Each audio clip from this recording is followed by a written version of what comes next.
बीमा क्षेत्र से जुड़ी आज दो खबरें हैं। पहली है विज्ञापन को लेकर और दूसरी है इंश्योरेंस की कॉस्ट को लेकर। बीमा रेगुलेटर एडा ने बीमा से जुड़े भ्रामक विज्ञापनों पर लगाम लगाने के लिए कदम उठाया। बीमा कंपनियों के लिए प्रचार अभियान अब सख्त होने वाले हैं क्योंकि रेगुलेटर ने बीमा विज्ञापन के नियमों में संशोधन का प्रस्ताव दिया। क्या प्रस्ताव में, यह अंशुमान जी से समझेंगे, लेकिन दूसरी खबर पहले आपको बता दें। भारत में कंपनियों और वाहन बीमा के लिए इंश्योरेंस महंगा होने वाला है क्योंकि रूस यूक्रेन युद्ध की वजह से दुनिया भर में मौसम संबंधित ग्लोबल घटनाओं की वजह से री इंश्योरेंस कंपनियां काफी प्रभावित हुई हैं। इस वजह से उन्होंने अपनी इंश्योरेंस की कीमतों में बढ़ोतरी कर दी है। सर, पहला सवाल ये कि विज्ञापन नियमों में जो प्रस्ताव है उनमें क्या सुझाव दिए गए हैं? इरडा ने पहली बार बीमा कंपनियों के विज्ञापनों पर सख्ती की है। यानी अब इन नए नियमों को लागू होने के बाद बीमा कंपनियां कुछ भी कहकर कुछ भी बेचकर नहीं ले जाएंगी और इसकी जो प्रक्रिया है वो काफ़ी महत्वपूर्ण है, जिसे समझना जरूरी है।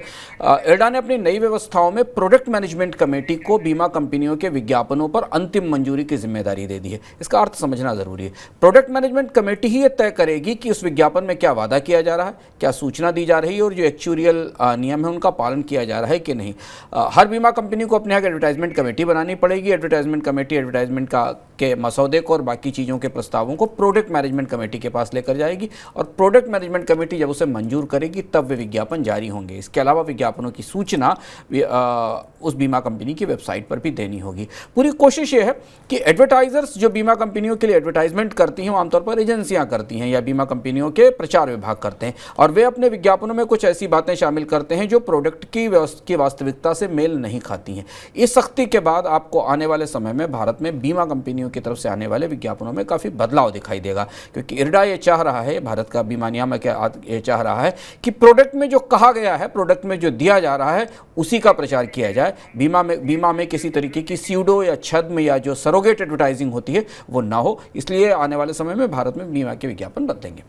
सर, इंश्योरेंस कॉस्ट कितनी बढ़ सकती है? ये दुनिया में ब्याज दरें महंगी होने के कारण पूरी दुनिया में इंश्योरेंस कंपनीज के लिए री इंश्योरेंस की कॉस्ट बढ़ रही है।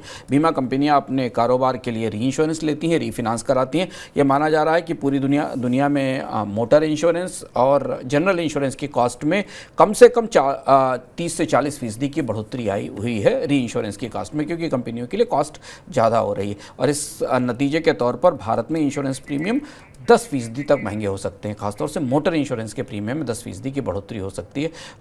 बाकी बीमा के वर्गों में भी 8 से 10% की बढ़ोतरी दिखाई देगी, ऐसा लगता है। एक चीज़ और इसमें ध्यान रखना ज़रूरी है कि भारत में बीमा प्रीमियम की महंगाई पिछले 2 साल से लगातार चल रही है।